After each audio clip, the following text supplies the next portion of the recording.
Muito boa noite. Se fosse inventada uma escala para medir abalos sísmicos literários, por certo, tudo que Clarice Lispector escreveu atingiria grau máximo. Ela era um terremoto completo, nem sempre com conotações trágicas. Embora seja preciso reconhecer que para mergulhar na leitura de Clarice Lispector é necessário um certo preparo psicológico. Com ela não existe meio termo para o leitor. Vencido o primeiro estranhamento, não há como não se render à sua escrita indefinível, mágica, que muitos tomam com certo exagero como feitiçaria. Mistura de prosa, confissão, discursos internos e poesia, Clarice sempre soube resolver os nossos mais secretos medos. Sempre esteve perto da legião estrangeira que se esconde dentro de nós.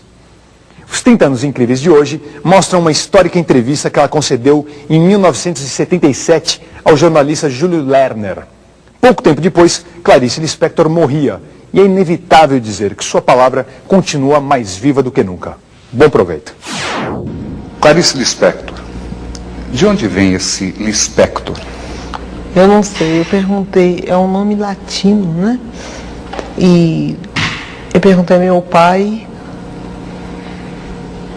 desde quando havia Lispector na Ucrânia. Ele disse que de gerações e gerações anteriores. Eu suponho que o nome foi rolando, perdendo algumas sílabas e se transformando nessa coisa que parece uma coisa lis no peito, em latim, flor de lis. Quer dizer, é um nome que quando eu escrevi meu primeiro livro, Sérgio Millier, eu era então completamente desconhecida, é claro. Sérgio Millier diz assim: essa escritora de nome desagradável, certamente um pseudônimo. E não era meu nome mesmo. Você chegou a conhecer o Sérgio Millier pessoalmente? Nunca. Porque eu publiquei meu livro e fui embora do Brasil para viajar, porque eu me casei com um diplomata brasileiro. De modo que eu não conheci as pessoas que escreveram sobre mim, eu não conheci. Clarice, seu pai fazia o que profissionalmente? Representação de firmas, coisas assim. Quando ele, na verdade, dava era para coisas de espírito. Há alguém na família Lispector que chegou a escrever alguma coisa? Bom, eu soube ultimamente, para minha enorme surpresa, que minha mãe escrevia. Não publicava, mas escrevia. Eu tenho uma irmã, Elisa Lispector, que escreve romances. E tenho uma irmã chamada Tânia Kaufmann, que escreve livros técnicos. Você chegou a ler as coisas que sua mãe escreveu? Não, eu só soube há poucos meses. Mas não teve condições de ler? Não, eu soube informação de uma tia. Ele sabe que sua mãe fazia um diário e escrevia poesias, eu fiquei bobo. Em diversas entrevistas que você tem concedido, surge quase que necessariamente a pergunta de como você começou, quando. Isso é mais do que conhecido, você começou aos 7 anos de idade. Antes dos 7 anos eu já fabulava, já inventava história. Por exemplo, inventei uma história que não acabava nunca. É muito complicado para explicar essa história, como era. Mas quando eu comecei a ler e escrever, comecei a escrever também. Pequenas histórias. Quando a jovem, praticamente adolescente Clarice Lispector descobre que realmente é a literatura, aquele campo de criação humana que mais a atrai, a jovem Clarice tem algum objetivo específico ou apenas escrever sem determinar um tipo de público? Apenas escrever. Você poderia nos dar uma ideia do que era a produção da adolescente Clarice Lispector? Caótica, intensa, inteiramente fora da realidade da vida. Desse período, você se lembra do nome de alguma produção? Bom, eu escrevi várias coisas antes de publicar meu primeiro livro. Eu já escrevia para revistas, contos, jornais. Eu ia com a timidez enorme mas uma timidez e ousada. Eu sou tímida e ousada ao mesmo tempo. Eu chegava lá na revista e dizia, eu tenho um conto, o senhor quer publicar?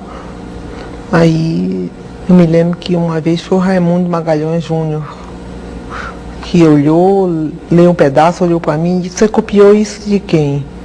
Eu disse, ninguém, é meu. Ele disse, você traduziu? Eu disse, não. Ele disse, então eu vou publicar. Era assim, era nessa base. Você publicava essas obras em quais publicações? Ah, não me lembro. Jornais, revistas. Clarice, a partir de qual momento você efetivamente decide assumir a carreira de escritora? Eu nunca assumi. Por quê? Eu não sou uma profissional, eu só escrevo quando eu quero. Eu sou uma amadora e faço questão de continuar a ser amadora. Profissional é aquele que tem uma obrigação consigo mesmo de escrever. Ou então com o outro, em relação ao outro. Agora eu faço questão de não ser um profissional, para manter minha liberdade. A sua produção ocorre com frequência? Ou você tem períodos de produzir intensamente? Tem período de produzir intensamente, tem períodos hiatos, em que a vida fica intolerável. Esses hiatos são longos ou não? Dependem, pode ser longos, e eu vegeto nesse período. Ou então eu, para me salvar, me lanço logo uma outra coisa, como por exemplo, acabei a novela, estou meio oca, então estou fazendo a história para criança.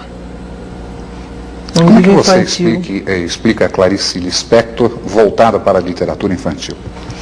Eu não sei, começou com meu filho, quando ele tinha 6 anos de idade, 6 não, 5, me ordenando que eu escrevesse uma história para ele.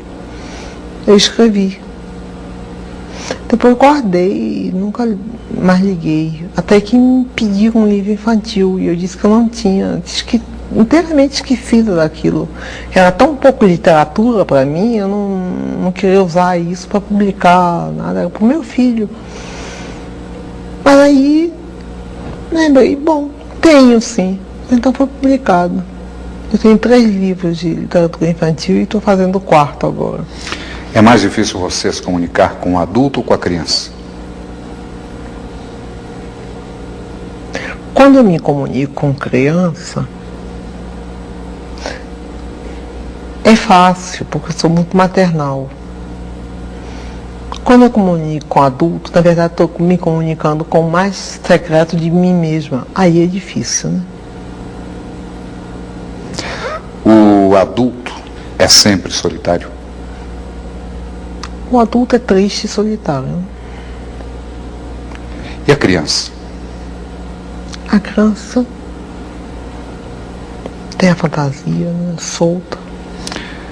A partir de que momento, de acordo com a escritora, o ser humano vai se transformando em triste e solitário?